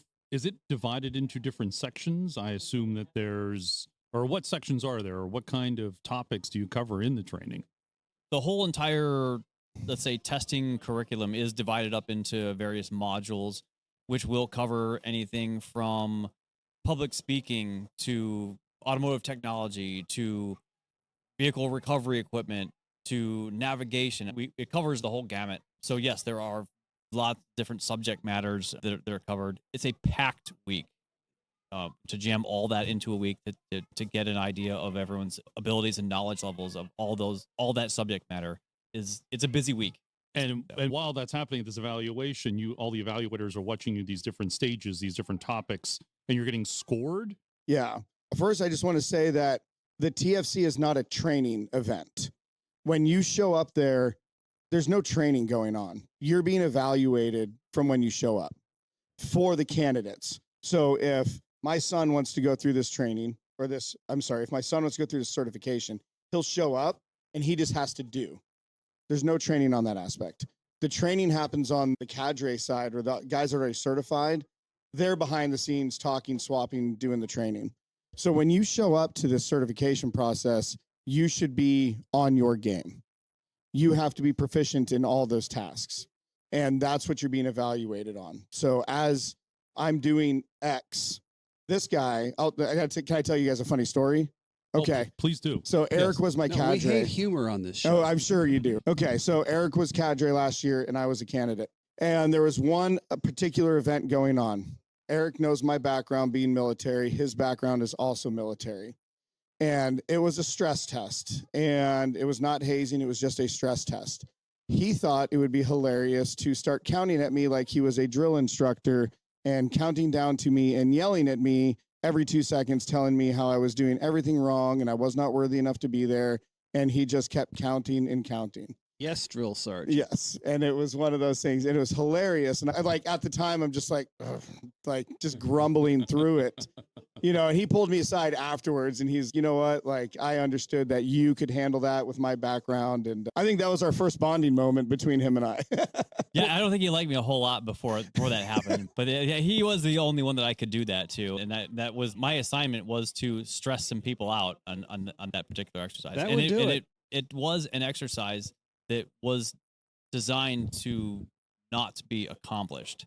And it was designed to induce that frustration level, just to see how do you deal with the frustration level like that out in the field. Because when you take a group of other inexperienced people out into the field, and then you will encounter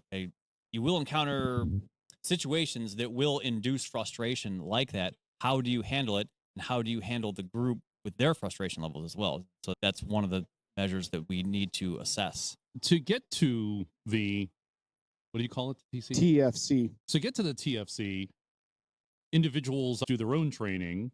And does the I4W also provide training, or is that on the individual to get their own training? I4WD as an association does not provide training directly. That is done through the individual trainers themselves, which is all over the country. And then if someone is interested in becoming a trainer, they would come to a certified trainer and then say, hey, please, I need some help and train me up. Correct. So as if you yourself are looking for high-level training, and it doesn't have to be high-level training. If you're looking for entry-level training, if you're looking for mid-level training, high-level training, if you look for the I4 logo, you know that you're getting good information. You know that what you're getting is, let's say, industry standard or industry accepted. Everything has been peer reviewed. There's nothing that says, oh, I'm an expert just because I say I'm an expert. No, everything has been peer reviewed. That's coming from that level of training. And as we were speaking before the podcast, the actual recording, we asked, how do we want you to represent? And both, we do represent the I4WTA. My understanding is that sort of you're always representing this association, right? So you have to be always on your game, always, but that's another reason why it's worth doing it, and that you tend to come from a background of already going through training. And at least pursuing. Yes, that's very accurate. So yes, as John and I are out here providing training, providing instruction for whatever that has been asked for, yes, we are representing I4WTA. So what we do does have some reflection, say, on other trainers that aren't here. We've got trainers in Colorado or Utah or Arizona or anywhere else. It does reflect on other trainers. So yes, we are always representing, and as is with everyone, they are always representing us as well. So that's why we uphold these professional values, so that the organization itself maintains its appearance. There is checks and balances within the International Four-Wheel Drive Trainers Association. There's an ombudsman that is there to keep us in check. So let's say Eric and I come here and I am making a mockery of myself, the association. I'm doing things that don't uphold what we stand for. Eric could go back and report that. There would be an internal investigation. And it's definitely one of those things that you can have your certification revoked, which is why it's such a hard criteria to get in. There's no protectiveness in that. We just want that if you want to come out, anyone's welcome to try out and show up and test for certification, not come training. So if you've been doing this for a long time and you feel that you want to be a part of this, you'll go through the process of filling out an application. You'll do a phone interview with the president and then talk you through it and go through those processes to come to Tularosa to test. And while it is TFC, which stands for Test for Certification. It is testing. And no, it is not a training event. That does not mean that learning doesn't happen during that week. A lot of learning happens. And that is actually one of the aspects that is very difficult for some of the candidates, is some of them honestly don't want to learn, and they just want to demonstrate what they know or what they think they know. And if you are incapable of absorbing some information that hasn't been familiar to you and running with it, then that's also a problem. So just because it's not training doesn't mean that learning isn't still happening. Yeah, and that's definitely a big thing that we say a lot too, is just become professional learners in everything you do. That sounds like that's one of the domains for being in the I4WD. I'm trying to shorten it all the time, aren't I? So shorten it to I4. That's what most of us do. All right, good. All right, you heard that first here. Shorten it to I4. But it sounds like then the communication and being an open learner is all part of the program. Oh, absolutely. Right. Yeah. Absolutely. If you're incapable of learning, molding, and adapting to changing scenery, changing circumstances, then we're not what we're looking for, is basically what we're right down to. Now, I spoke with someone who was planning to apply many years ago. I don't know whether they actually ever pursued it or not, but they had some stories about training, and you both have a military background. Just in general, the company that they worked for, doing off-road training, worked with military very frequently. And just what you were describing about, there's a little bit of ego there sometimes, right? Where somebody is just not, they want to prove something, but not necessarily take a training, that they actually had to change their terminology to doing things like hill resets instead of saying, oh, you failed to make it up this hill. Because no, you didn't fail. It was just a try. You got to reattempt this. And my understanding from speaking with that potential entrant, I don't know if they ever did, was that the test for certification was really not necessarily intended to be a pass first try thing, that people probably do, but that you're also wanting to go and do that. And if you don't pass and don't become certified, that you want to learn about what areas I need to work with to improve myself, and what did working with the whole team of entrants, what did I learn about myself and them from that process? Is that accurate? Again, it's secondhand knowledge. There are a lot of trainers that came through multiple TFCs to finally complete it. There are trainers that do pass the first time through. It's not impossible. Part of what we'll look for, though, is if you do not pass the first time around, is do you have the drive to come back and go through all that again to reattempt it? And if you do, that's a good quality, some tenacity. Do you really want it? That's part of what we're looking for. It is definitely not a come to Tularosa or come to the TFC, sit here for 5 days, go through the motions, get your patch, get your certificate. It does not work that way. You do not get points for showing up. You get points for doing. And learning. Absolutely. Right. And being open to learn. And no matter who you are, learning will happen. You will learn something. It doesn't matter how long you've been in it. And I would assume for those who didn't pass the first time out and they show the drive to come back, that would also demonstrate willingness to learn. Absolutely. Because we do have people that don't pass the first time around, and rather than embrace that and say, okay, why didn't I pass? What do I need to brush up on? Where do I need to improve? They're like, oh, screw you guys anyway. Don't need you anyway. And they don't come back. That's a guy you don't want representing your brand. Exactly. That's who and they weed themselves out. We don't even have to do it. Let's say I was going to add something on to that with the training aspect where you talked about worked with military and then had to change tooling and stuff like that. I've been in the realm of training a lot of military, and then also coming to family-friendly events and stuff like that. Just as we discussed before, I have a way of talking. But that's part of the professionalism that we're able to do, is adapt with your clients individually. A lot of times when I conduct private training, I will talk to the client via phone before they even get there to find out how they are, their demeanor and stuff like that. And that kind of dictates how they train. And that's, as we consider ourselves educators and not instructors, because The education aspects allow us to mold the depth of knowledge that we have, taking life lessons learned and put them into the lessons being taught at that time. We are educators in the off-road world, is what we do. So what are some of the specifics? Can we get into a couple specifics or maybe examples of things that you would learn as being a certified educator? I'm calling it educator now. I'll give you my real world example of continuing education. This is my first Land Rover event. I've never worked a Land Rover event. This is the most Land Rovers I've ever seen in one place ever in my entire life. This might be more Land Rovers than I've ever seen combined in my entire life. Right. So I have to stop referring to them as the white one, the black one, the green one, that thing over there. You need to know that's a Defender 130 Trayback right over there. Yeah. Yes. Exactly. Yes. And that's very rare here in North America. So my learning switch is on full blown this weekend, right? So I'm learning this realm of stuff, right? I know the principles of off-roading. I know how to recover, but as a professional educator, I need to learn these if this is going to be my audience so that I can talk intelligently about said systems on that vehicle.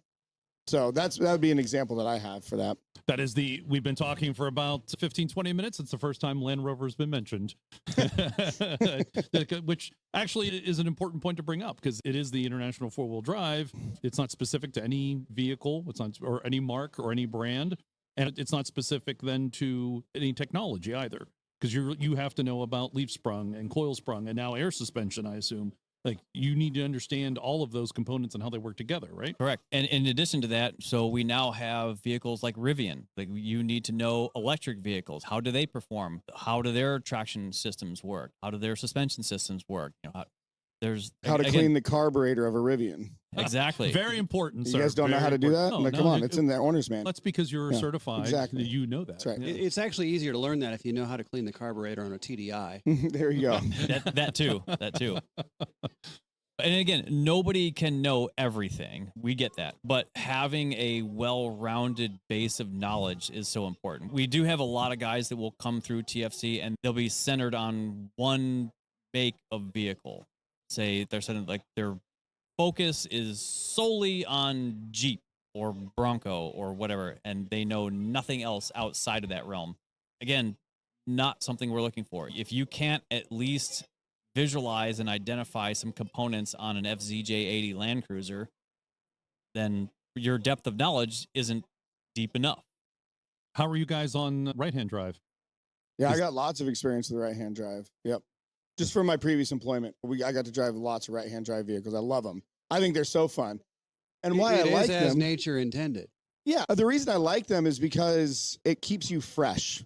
And so my background, I was a shooting instructor in the military, and I did a lot of long-range shooting stuff is what I did. And I always got the question, what's my favorite bullet? What's my favorite rifle, whatever? And I like the one that challenges me. I can get in my Toyota platform, usually my Tundra or my Taco, and I get in that, and I can drive it quite comfortably because I'm in it all the time. When I get in a right-hand drive vehicle, maybe with some manual transmission, it's all fresh, so I have to go back into mental engagement mode, which then, like, I enjoy doing that more than just sloughing in a seat and palming a steering wheel and whatever. So, yeah, I enjoy that stuff.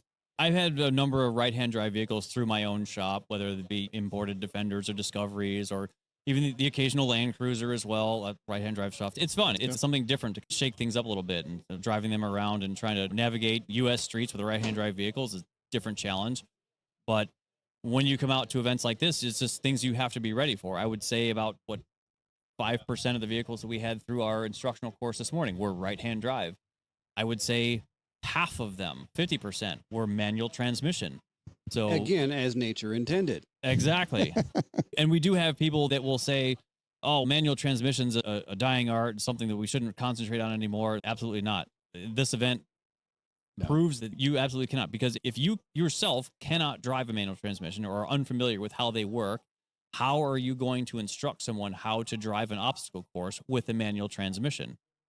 Yeah, I'll tell you. So we just got done working at the T area. What was it? The technical education area, area. I think. Yeah. And so we had. I thought that area was about beverages. It should be. I don't know how many vehicles we ran through there, but like you said, we had quite a few. And the manual drivers that came through, it's not just driving a manual like normal. There are tricks to driving that. And a lot of the guys that are driving them are old school guys. And so they're just in their way. And when I broke it down to them and explained these techniques, they were like, I have never heard that before. Or they were so receptive of learning these new techniques that I kept saying the term old dog, new tricks. Here we are out here using these skills. So you guys mentioned about it's a good idea to have a broad spectrum of knowledge when you come into this. But one of the things you said earlier that I thought was interesting was the ability to network with other trainers. And so I guess if you were weak in one area, you could reach out to someone who had the knowledge that you didn't. And that, to me, seems like a really strong point of the I4 organization. It is. It's an incredible resource to be able to have, especially if you, like John had mentioned earlier, if you are working with a vehicle that you might be unfamiliar with, that yes, there is a trainer within a phone call's reach away to say, hey, tell me a little bit about the Ineos Grenadier, or tell me a little bit about working with a Rivian R1T, something like that are not as common to see in your groups on trails yet, but it's a great resource to be able to fall back on. And there's a lot that goes into that resource piece of it. When a trainer might get a contract of a certain whatever, a trainer might get a contract with a company and they need 6 other trainers. I've got a pocket full of resources to call trainers that I don't need to train them up on anything. They can just show up. So we have that ability to flex and move trainers to different areas as needed. And I'm guessing you could choose from the trainers that you know that have the particular depth of experience in the particular area that you're working with. Yes. Case in point, John Brady here at a Land Rover event, not a Land Rover guy, but the only thing I really you got to learn somewhere, right? The only thing I really have to train him up on is the difference between Chawton white and Alpine white. Hey, that's it. You got to learn that. That's a tough one. I thought they were all green. There was a time they were all green. Yes. Have you actually driven a right-hand drive classic Defender? Yes, I have. I'm not unfamiliar with them, but it's not something that I came across a lot in the training that I have done. Because we can fix that problem right quickly. Right no, there. I've never driven one. There you go. So your foot's never gotten wet. No. You don't have your elbow mashed against the door. Yeah, I would hate to let someone drive that around. Need seat time right now. Seat time. Needs to be tested by a professional. That's right. There we go. There are people here to watch you too, which is even better. No pressure. That's fine by me. Yes. Are there, for the listening audience who's not hasn't gone through the training, are there some top tips or modifications to their vehicle aside from getting a certified instructor to join them on a trail? But are there some knowledge you can lay down to people? So number one, first knowledge that anybody who is looking to dip their feet into this recreational segment needs to, needs to be aware of and take to heart. Number one is tread lightly. That needs to be number one, because without that, we have nowhere to go. The term off-road is another thing that kind of needs to disappear. I try to get that. It's difficult because it's so ingrained in our vocabulary, but I try, anytime I'm referring to this, I try to say I'm going to be on trail, or I'm going to be off pavement, or I'm going to be backcountry trail, or anything to not say off-road. Off-road is not the image or the connotation that we want to associate with our hobby. But number one, tread lightly. That needs to be first and foremost. Everything else is secondary. Are there some maybe modifications people should consider? I would say that, in my opinion, the best modification you can do to your vehicle is the education piece, is get your education, right? We buy a vehicle. So let's say Sally goes and buys a brand new stock 4Runner. She goes to the dealership. She gets this 4Runner off-road package, TRD Pro. It's got all the buttons and switches. And she thinks she can just drive off into the woods and turn some dials and do some things, and goes out there, slides herself into a tree. The salesman said she could do it that way. Well, exactly, right? And they're giving a little bit of that information out there, like enough knowledge to be dangerous. You've just invested in a $60, $70, $80, $110,000 vehicle. Keep going. Yeah, exactly. So if you could go find a certified instructor that in your area that could educate you on how to properly use that, to use the tread lightly, talk about in depth what tread lightly is, then talk about your vehicle, how to properly use your vehicle, and use it so that these vehicles are so ridiculously capable, how they are, that with some training, you're going to go further than you will without needing any modifications. So someone who wants this modification, if you will, of the education, where would they look to find a trainer? The internet's everyone's friend anymore. And honestly, if you just punch into Google four-wheel drive trainers, I4WD will come up. There is a directory on the I4 website that can take you to trainers in your area. So to be clear, if you're just going to go in and Google it, you want to make sure that what you click on does have the I4WDTA in the description so that you don't get somewhere that's not going to be a good certified trainer. Yes, and I'm not saying that everyone out there that does not carry the I4 patch with them, I'm not saying that they're all worthless. They're not. But if you're starting your search and you want an avenue to go down where you know you're going to be getting good information, having that I4 logo associated with your trainer, you know that you're going to get something good and not have to go through your own vetting process to get a good trainer. This is one of those situations where time is money, because if you're going to spend all your time trying to track down a good certified instructor, there's time to do that. So the I4 is a good place to go to find that info. Yeah, you get on there and you can just search, and the top tab will say find a trainer. Click on that. You can put in your zip code. It'll show you trainers in that area. And then there'll usually be a link to their individual companies or whatever. So you can see a picture of them and then say their company and their contact info right there. And is that for around the world? Is that just North America? Because it worldwide. We are International Four-Wheel Drive Trainers Association. There you go. So if you're traveling to another country and you want to go off-road, you potentially could get a instructor in that country. It's possible. Yeah. So perhaps searching by a zip code might not be the most useful when you're in other countries. No, not so much. I would say that you'll find the list on there. If you're looking for specific things, I've had people reach out that just want someone to go for a trail ride with them. Not every trainer does that. You're not going to call Eric and he's going to show up on a Tuesday afternoon and go drag you down a trail, because everyone has different things. So then there's group classes, individual classes, and some trainers don't even offer any classes because they work in industry for their particular companies. There's also trainers that have gotten the certification that don't practice. They got the certification and they just go about their way. Do it for themselves. Do it for themselves. Yep. And ANARC did stewards training, which I think takes place at the I4 training facility. And yes, and you were one of the instructors. Can you give us a little more info on the ANARC Stewards Training? So the ANARC Stewards Training event was designed to provide a base level knowledge component to club members that wanted to come out. And that was actual training, right? That was actual, yes, that was a training event. And so we had 4 separate skill stations, if I remember right. So we had driving, we had recovery, we had a medical component, and then we had a tread lightly component as well, which I was part of the tread lightly and trail leader component with Joey Pitts out of Texas.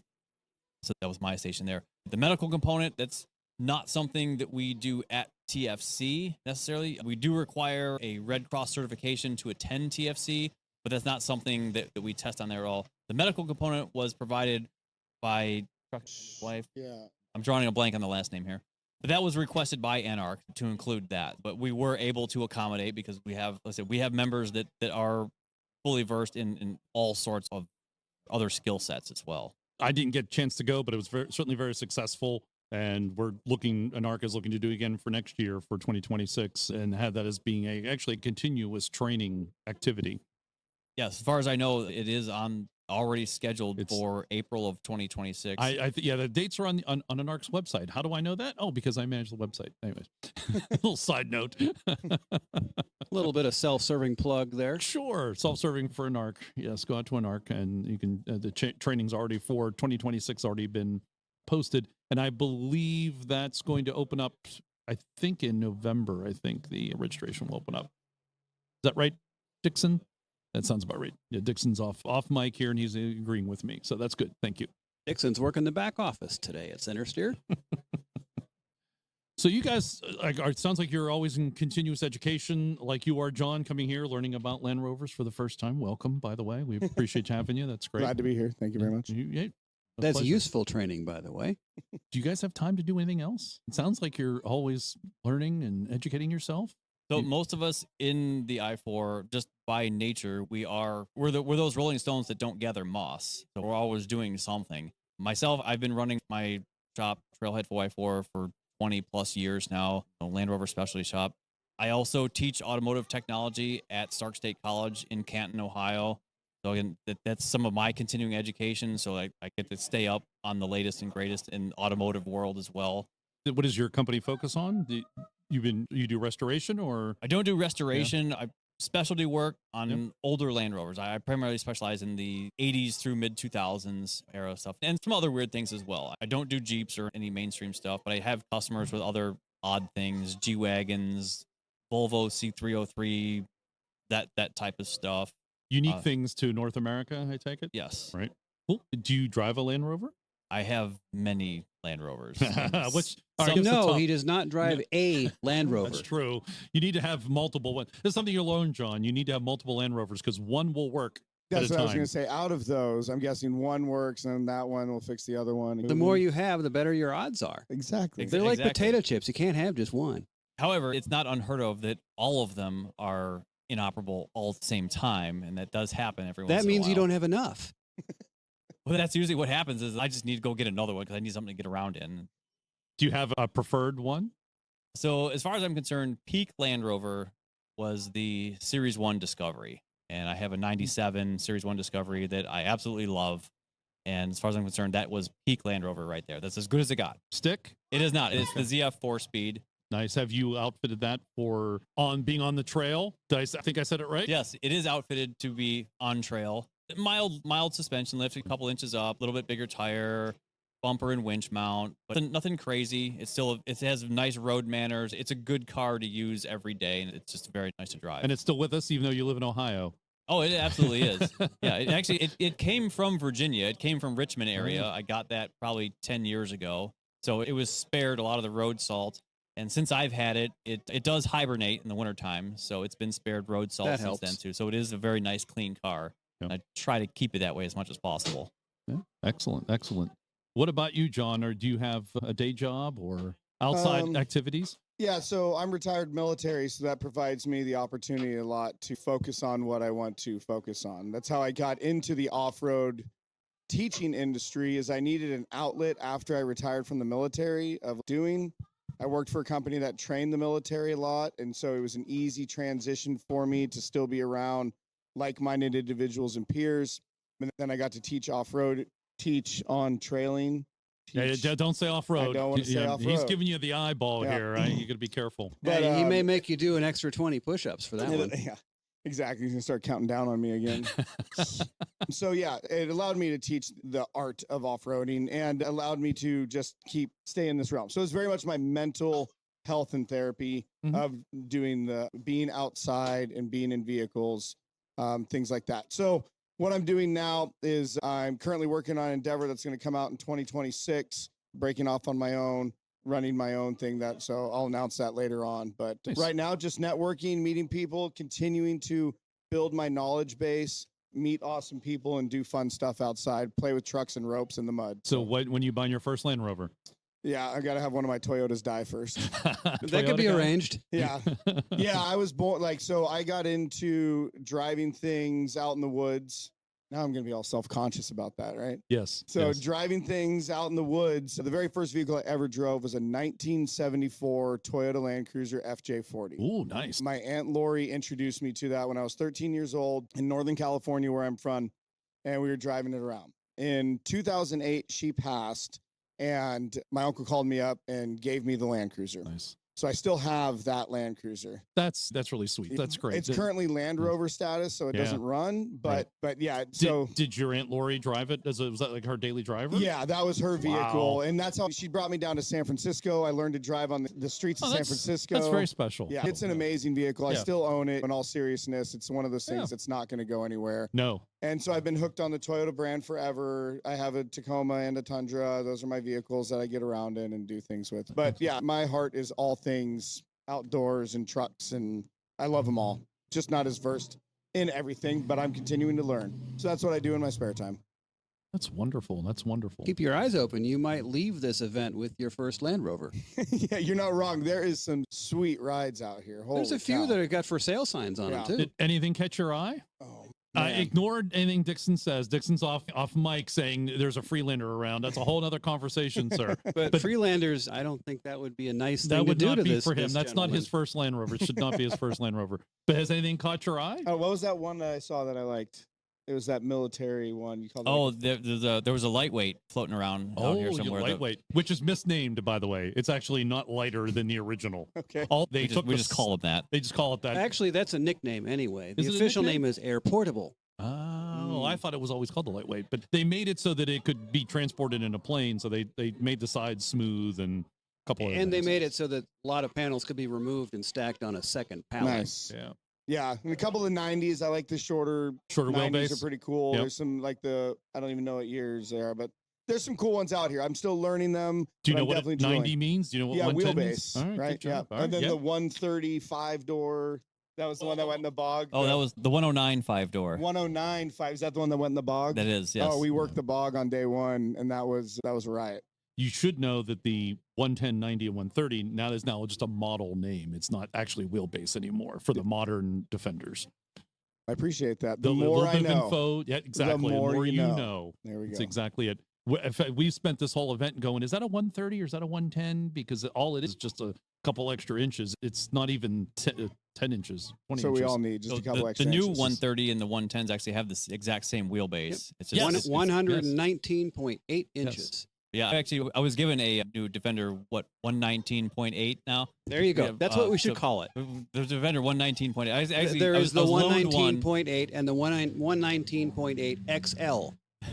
There you go. How's that going to look on a decal on the front? No, that'd be Yeah, weird. Tell me, kind how's of a that going to mouthful. compare to Land Rover, Range Rover, autobiography? SV autobiography. The names get very long. But the one I'm borrowing from Land Rover Easton, actually, it is a pretty nice ride, though, and I've enjoyed running it around down here. If you ever there are 3 here. If you get a chance to ride or drive in an Octa, that thing is bonkers. Lucky 8 has an Octa here, but he Yes. won't let me get in it with my muddy boots. So You should just tell him John got to drive it. Why He let can't me I? drive it. Oh, he let you drive it. Not here, but he let me drive his Octa. Yes. Oh, okay.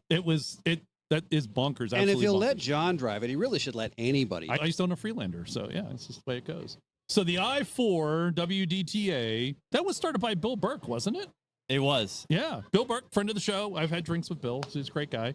And did he start it with? Do you know the history? But yes, Bill conceived this idea, I think in the 2004 era, somewhere in there. And I'm not going to pretend that I know all of the history of how this started. But yes, it is his idea. It is his brainchild that he came up with. And as it evolved, he got more and more people involved with this to help run it, manage it, grow it. And it has evolved into what we have today. Yep. But yes, Bill Burke is the creator, the originator of this idea, founder of this organization. He is the Bill Burke, after all. Yes, he is. He is the Bill Burke. And John, do you know why Bill Burke is so important to us? Not just for I4. Yeah, he used to ride around on camels or something like that. That's exactly right. You're absolutely correct. That's it. That's a great way to end that podcast too. Is say that Bill was riding on camels. Exactly. That might be a show title. That could be a show title.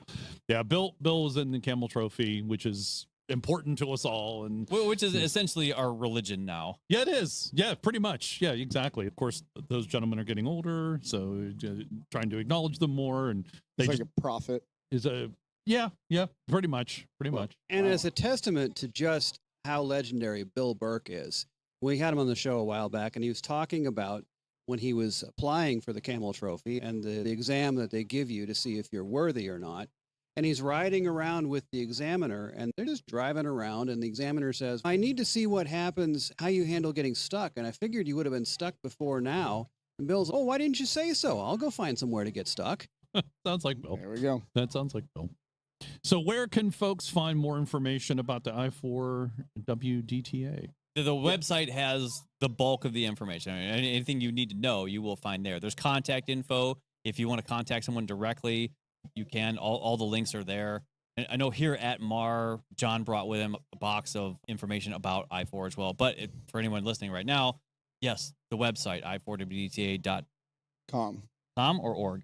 I think it's .org. We'll have a link in the show notes. I think it's .org, but it could be both. I always type in .com and I get it. It's probably both things. It might be both. You can buy the other domain name and have it redirect. So. Yeah.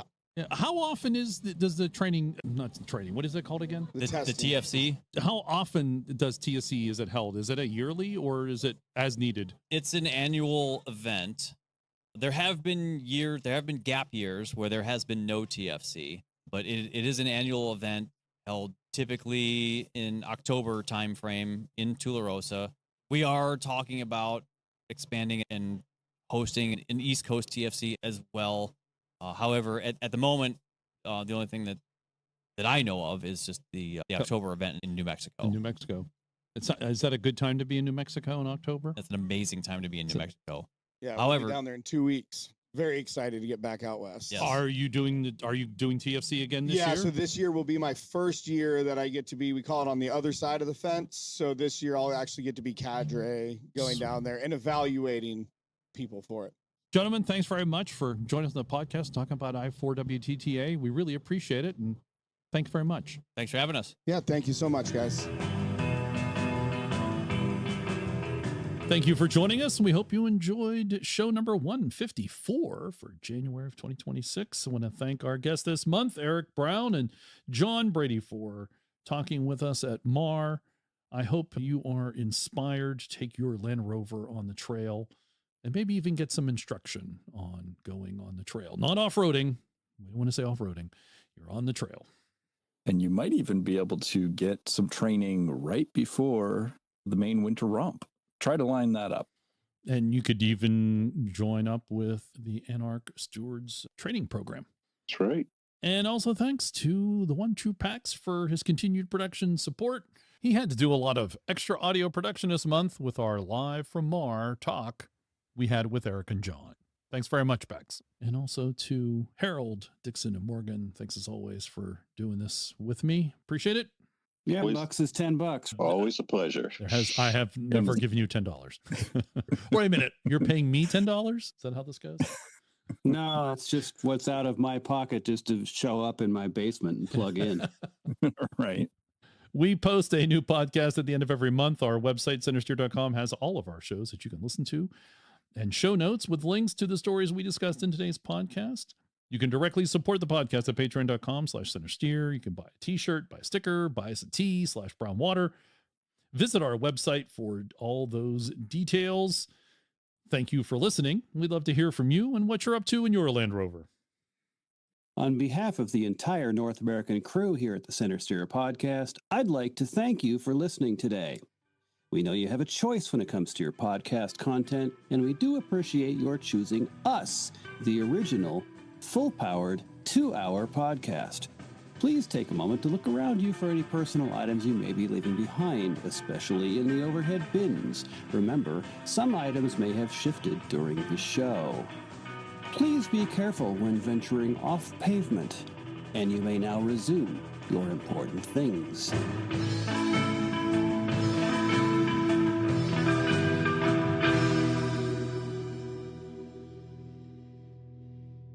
The only thing I really have to train them up on is the difference between Chawton White and Alpine White.